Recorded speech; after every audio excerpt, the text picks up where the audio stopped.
شروع کرتا ہوں اللہ کے نام سے جو بڑا مہربان نہایت رحم کرنے والا ہے۔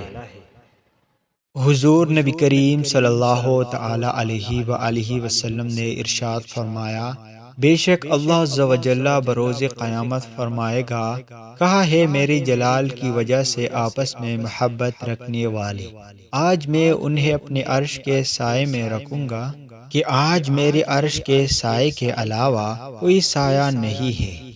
حضور نبی کریم صلی اللہ تعالی علیہ وآلہ وسلم نے فرمایا، اللہ عز و جل فرماتا ہے، میری محبت ان کے لیے ہے جو میرے لیے باہم محبت کرتے ہیں، میری رضا کے لیے مل بیٹھتے ہیں، میری ہی رضا کے لیے باہم ملاقات کرتے ہیں اور میری خوشنودی کے لیے ہی مال خرچ کرتے ہیں۔ حضور نبی کریم صلی اللہ تعالی علیہ وآلہ وسلم نے ارشاد فرمایا، جب کوئی شخص اپنے بھائی سے محبت کرے تو اسے بتا دے کہ وہ اس سے محبت کرتا ہے۔ حضور نبی کریم صلی اللہ تعالی علیہ وآلہ وسلم نے ارشاد فرمایا، اس ذات کی قسم جس کے دست قدرت میں میری جان ہے، تم جنت میں داخل نہ ہوگے جب تک ایمان نہ لاؤ۔